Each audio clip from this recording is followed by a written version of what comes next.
It's time to rip the cover off what really works to ditch addiction, depression, anger, anxiety, and all other kinds of human suffering.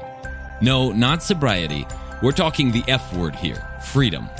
We'll share straight from the trenches what we've learned from leaving our own addictions behind and coaching hundreds of others to do the same. And since it's such a heavy topic, we might as well have a good time while we're at it.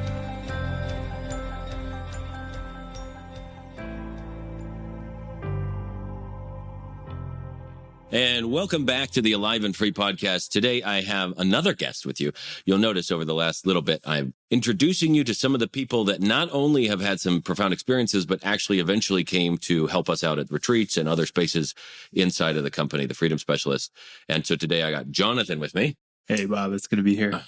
And he's somebody that we're going to talk through his story. His story is very, very unique and also not. It's unique in that his life wasn't falling apart on the outside. There wasn't anything necessarily wrong. His wife wasn't going to leave him. He didn't have a bunch of kids going off the rails. He wasn't stuck inside of some addiction that he was spending a ton of money on or anything like that.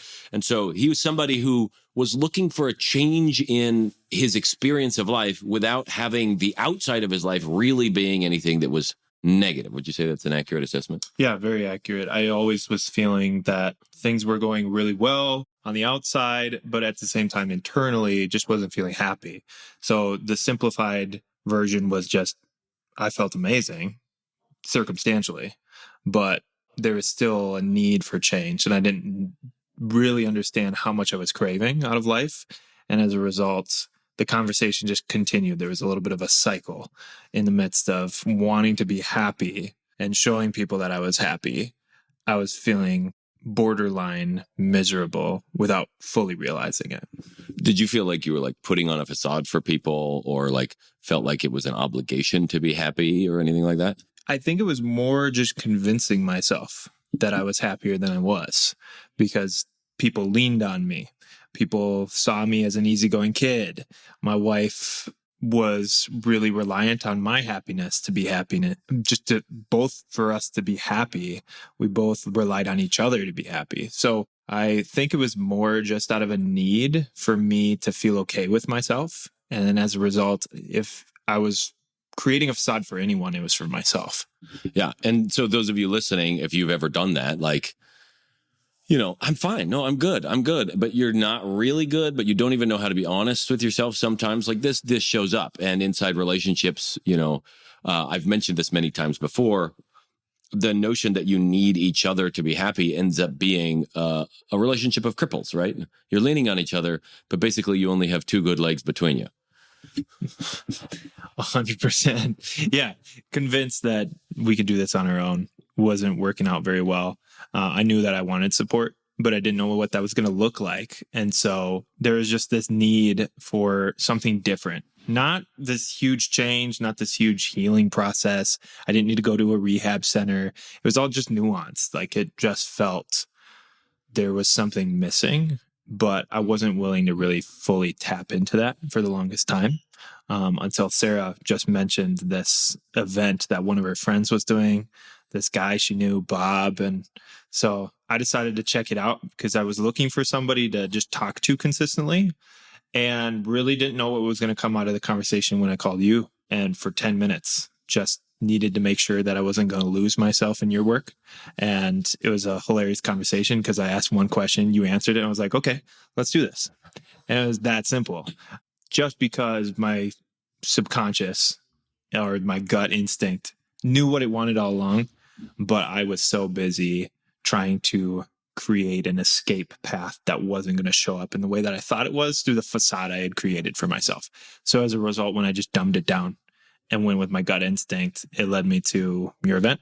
So this is something we talked about a couple of weeks ago, guys, if you remember, or maybe it was last week, where the notion of the problem that you're dealing with, at the level of thinking you're at, when you see it as a problem, that's not the level of thinking that will get you past it because you're already treating it like a problem. So your planning was like at the level of thinking of this is a problem, therefore I see this as the escape. Is that what you're talking about? Yeah, I thought that I had to make it more difficult than it was. to have like a 12-step program for myself. And I didn't even know what 12-step was at the time. Just this anticipation that it was going to be a long, drawn-out process.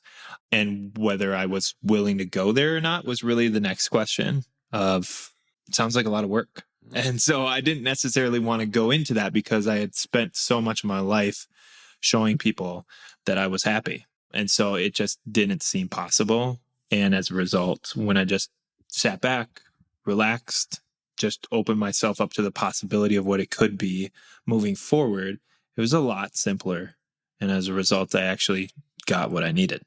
So let's talk specifically about what was going through your head or the things that you were struggling with on the inside. Since the outside wasn't really a problem, you could be the happy guy on the outside. You could hold it together. Nothing was going to fall apart if you didn't do anything. There wasn't a need necessarily on the outside for you to change.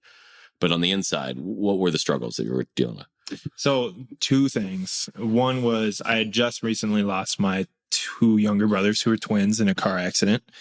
Just dealing with grieving, not knowing what that process would be. Nobody can anticipate death in the family. And it broke my family. Really turned our paradigm we had in place upside down. I remember my mom saying, "Family's forever." And that was no longer true because they were gone. And so I didn't really know who I was outside of being the perfect son or a sibling that was easy to get along with. And all of a sudden that was turned upside down. And so I decided I was sick of not being able to show up for myself in relationships that I hadn't built in the past. And as a result, I went through a grieving process, quote unquote, faster than most people. I really started to convince others that I had found perfect peace 2 weeks after they had died. And that was not true.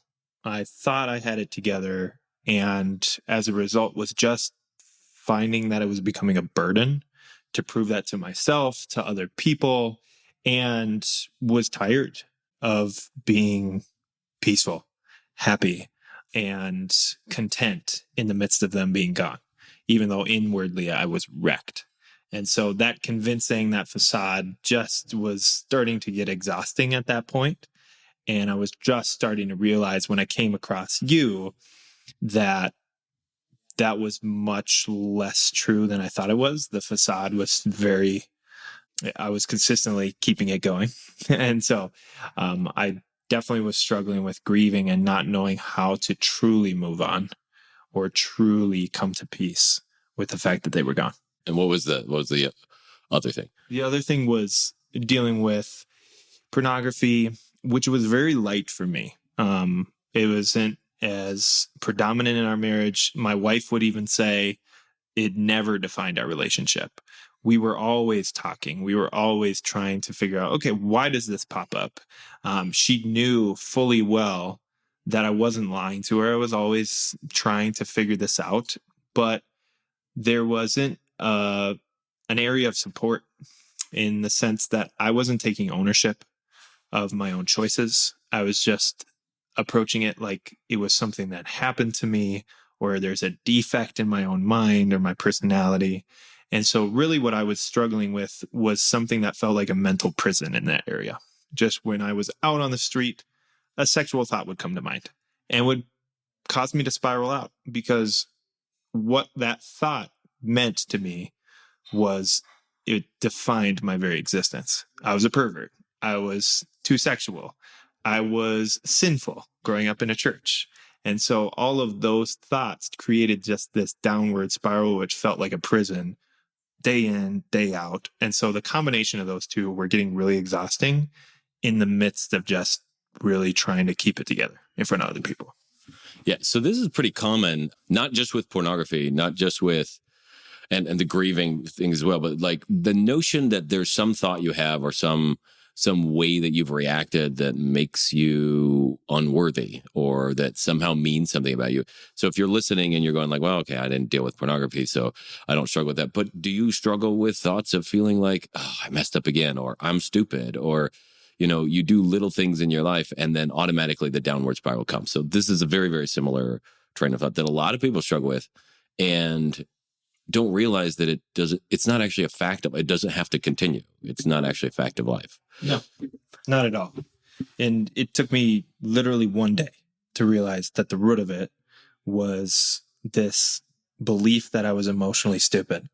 And every time that came up, went hand in hand with beating myself up for being, quote unquote, a pervert, being somebody that wasn't a good brother, wasn't a good friend.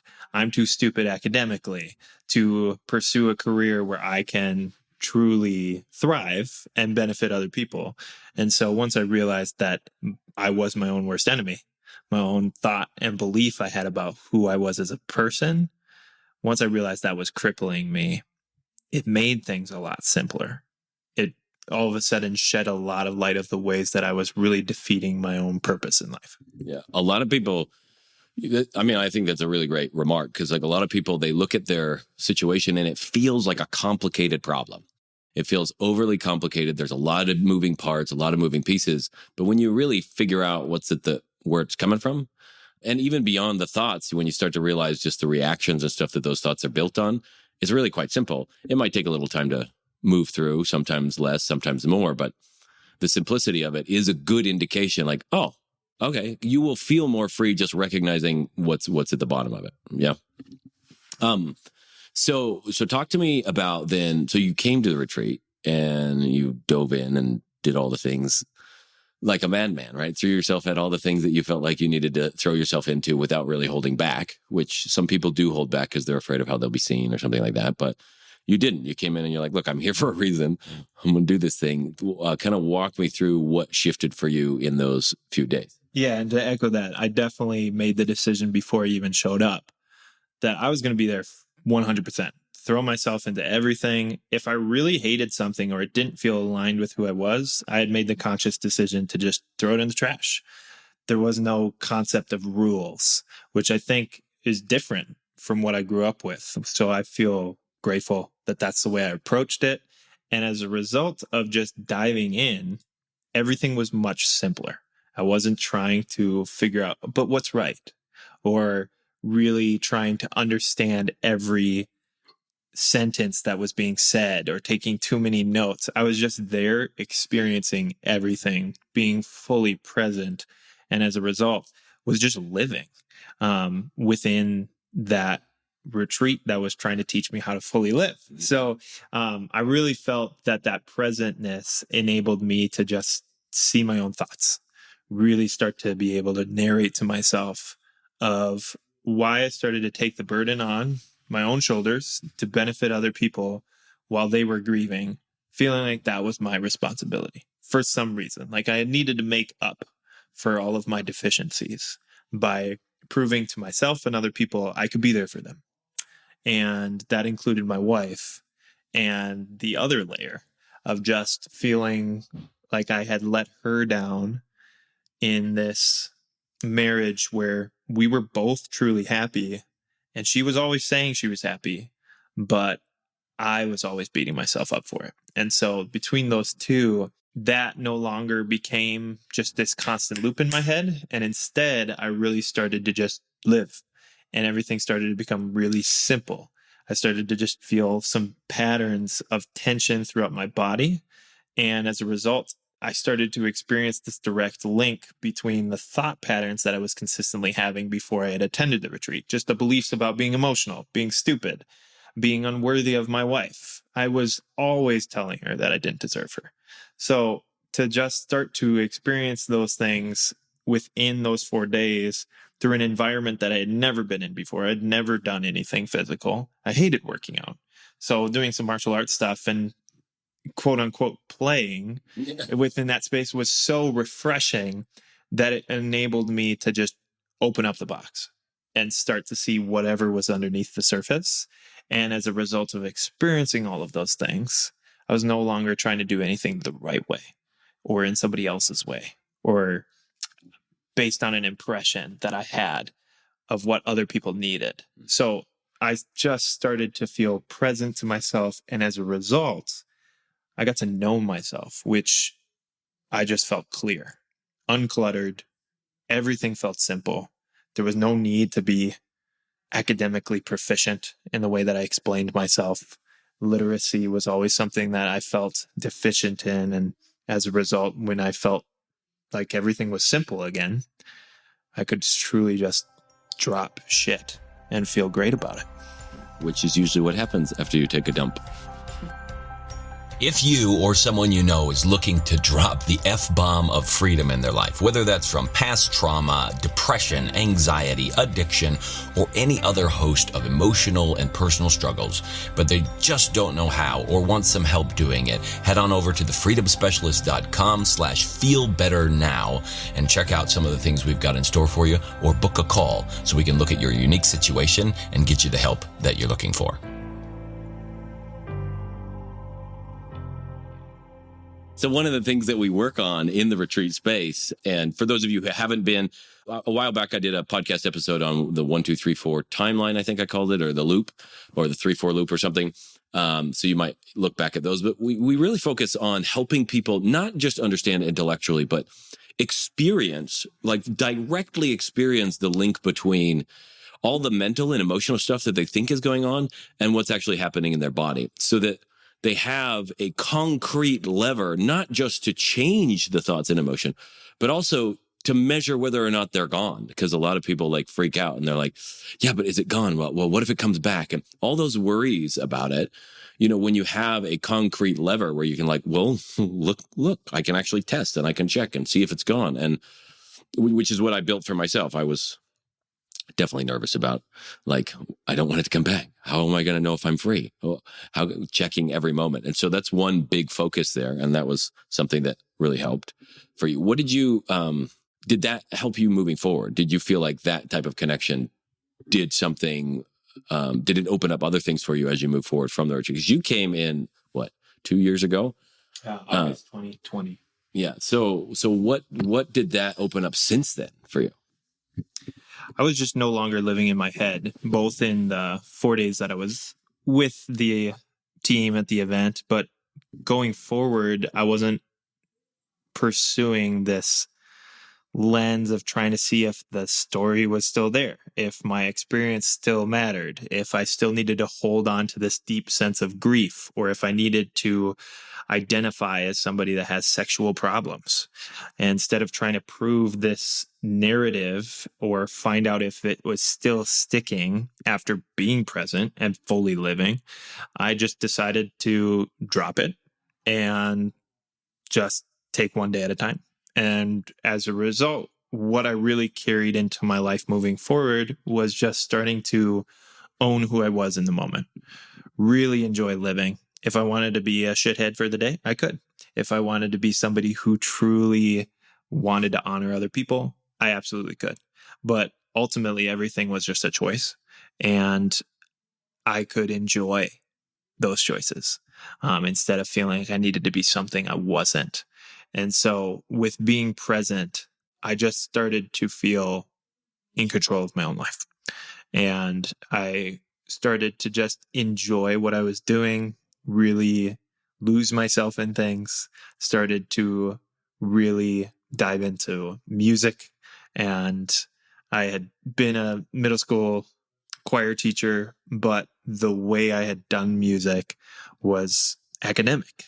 And that just wasn't me. It wasn't simple enough. I loved working with kids. And so the feeling of music was always something that I was much more interested in, identifying with that. And so I really could just move within that and enjoy staying present within that. And that is just an example of every area in my life. Yeah, but let's talk about the music for a second, because so Jonathan comes and he helps out at the retreats in profound ways. He helps with some of the coaching and whatnot. If you do schedule a call to chat with us, he would be one of the people you might talk to, who's been around for a couple of years and looked at a lot of the things that we've shared and taken them in his own way. Music is one thing that you already had a gift. You grew up, music was your thing, and the feeling of music was the thing, but it got turned academic. I was an artist. I got a master's degree in painting and drawing, right? And I went to school. And art for me was a meditation. It was like a way that I could engage with the world. But then in the middle of my master's program, it became this like, no, what are you thinking? Who are you looking at? What are your influences? And like every week was an existential like crisis, because I don't measure up. The art professors think I'm whatever. And so then I ended up throwing away a lot of I couldn't even paint or draw or do anything for years and years, because it was just voices of criticism in my head. But then, that sensibility transformed into something else. I still don't do a lot of painting and drawing, but something, maybe it'll show up later. But in your case, like, we have you come, and there was one retreat where I was like, hey, Jonathan, will you play the piano here instead of just playing some background music while we're doing some of this breathing stuff? And you dove in at that point in time and just had a playlist of songs that you kind of chose out based on what was going on in the group. Walk the people through, like, what started to happen, because there's been a transformation that started from that point until now, where what goes on inside of that experience of the retreats is really profound for people. What shifted out of all of this was I always had those voices of criticism in my head. And so with just no longer caring about those, I no longer paid attention to the right song or the lyrics themselves or perfect tone coming out of my own voice. Instead, it was the feeling or even the energy. And I use that word loosely just because I don't know what that totally means most of the time. And so what really was being utilized in that moment was just this compassion that I had within myself for other people and just seeing them really dig in. And what I got to experience with that was just being myself through my music. And that just echoed in the room, both in sound, but also feeling. And what I found was it felt like sound waves were bending towards other people. And I could see that it was having an impact. And even hearing that it was having an impact through somebody's tears as they're processing what they had gone through as a kid or as a husband or as a son. And as a result, I just realized there's so much more value to music than it just sounding good or professional. And instead of caring about what other people want or need, I just get to be myself. So music became this really big piece of who I am and just a really big billboard in the way that I showed up within that. That kind of shows people who I am underneath. Yeah. So there was a point where a while back, I was having a really rough go. Jasmine and I were in that second place where we were looking at the possibility of divorce and whatnot. And Jonathan happened to be around. And so he sat down at the piano and he played. And I just did what I knew how to do, which was like just chase my martial arts, forget about it looking good. And I just moved around the room, some dance, some play, some cry, some whatever, to try and get this big feeling out of me so that I could move forward. And it was a really profound thing. Before then, to a certain extent, you were trying to like figure out how what I was doing so that you could do that in your life because you found it was something big. So the deep tissue work that I learned how to do that came out of my background is something that's really been beneficial for a lot of people, for yourself included. And so you were looking to that. But that was the night that I realized, oh my gosh, he has a different set of tools. And that changed all kinds of stuff. And so since then, you talk about sound waves bending. I've watched it happen where I can tell his focus is in a certain area or you're focused on a certain person in the room. And then he's playing the piano and I'm watching that person respond just to his intention, right? And so there's this notion that there's a gift inside each and every one of us, that all these stupid stories in our head that tell us we don't measure up, we should be like anyone else on the planet but us, we need to measure up to a perfect ideal. Those are the very stories that squelch the thing that we are. And so when you were released from those, there have been hundreds of people now that have benefited from that. And what's cool is on some level, yeah, it's nice to see that you're having an impact, but I haven't seen you like depend on that for your identity. Do you want to talk about that? Yeah, I don't do my music for other people. I get to just be myself. And the byproduct of being clear, feeling myself, just feeling so good about how I show up to life, the byproduct is people benefit. People feel loved. People feel supported within a season where they're really struggling. And that is me also. A big piece of who I am is always that person who wanted to be there for other people. And so, like you said, music became my sticks and I didn't need to force it. I didn't need to come up with this terminology behind what that means. It was just an experience that I felt within myself. and went out on a limb, started to really play, sing, and as a result, got to see people feel that impact.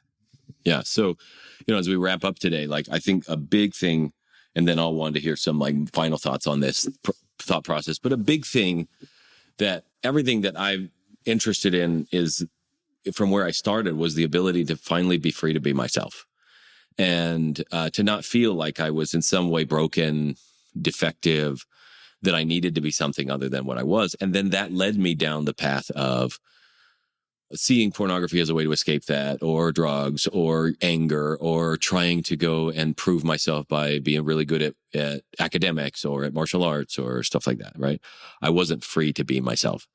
And once that left for me, what came out of it was a company that has now helped over 1,000 people do stuff. And it's not my identity. Like, I don't run around being like, no, I'm important because of that. I get to be myself. And then people show up and they're like, I don't know why I'm telling you this. Like, I haven't told anybody this. And it's just because that's who I am. Like, in some way, shape, or form, I'm interested in like watching people put down burdens, and it's beautiful. And in your case, you've been able to show up as the being that you are, the compassion that's there, but with your own set of skills and tools that you've developed over time, even if those skills and tools came out of running away from a story. Everything in your life builds to it. And so if you're listening to this and you're like, I don't have any big problems, but I just feel stuck, I feel like I can't be myself, what I would suggest is that you have no possible idea how much impact your life can have just by you being you, without you having to do anything else or need to be defined by something that you do. So if you just feel stuck in your life and you're like, man, I just want to move, like, I just don't feel like there's permission for me to be me. That seems like what you got out of this, which was not necessarily, we didn't really fix grief. It just sort of went away pretty much. We didn't really fix a pornography thing or the worries. They just sort of went away. All that really happened was we woke up to the growling beast inside, and because Jonathan woke up, then this other thing started to happen and other people started to benefit just from that. Any last thoughts on that? Yeah, I love saying this to clients every time I get the opportunity to speak with someone who's looking at what we do. And the beauty of where anybody is at is we don't need to fix you. You don't need to fix yourself. There's nothing to fix. You can shed any layer you want to shed. It doesn't define you. And I got to be me through this process. I'm still me as I'm speaking to you now. But you don't need to fix anything about your situation, about who you are. We just need to look a little bit deeper. Who were you as a little kid when there was no concept of what you should be or what you need to be as a professional, as a parent, as a spouse, as somebody who's single and in control of their own destiny? It doesn't matter. We just want you to experience life. And so if you want to fix yourself, amazing. But instead of fixing, how about living? And that's what I've really embodied for myself and benefited every day, because life has just been sweeter each day after that. And so if you want to truly start living, picture that last memory that you had where you just lost yourself, completely blissed out, completely in the zone, without any concept of what has to happen moving forward. That's when you know you're living. Yeah. And if you want help accelerating that process, this is why we do these retreats, because it can take a long time to try and figure out all the pieces and parts. It took me a long time to try and figure out all the pieces and parts of this, but these retreats that we run address the whole scenario. So we're talking mental and emotional and physiological and, all of the pieces of the puzzle. There's habits that have been created in your life. And so if you're interested in accelerating that, come, you schedule a call, we'll talk, we'll look at your situation. Don't feel like there's a problem with you. This is just an invitation to something, to a life where you get to be yourself more fully. And if you're not interested in doing that, then the last thing I want to tell you today is consider the possibility this week that there has never been anything wrong with you from the start. There's never been anything to fix, only social situations that might have gotten a little bit rough. And when you can live in the nothing to fix space, the situations are a lot easier to handle. And that's it for today's Alive and Free podcast. If you enjoyed this show and want some more freedom bombs landing in your earbuds, subscribe right now at wherever you get your podcasts from. And while you're at it, give us a rating and a review. It'll help us keep delivering great stuff to you. Plus, it's just nice to be nice.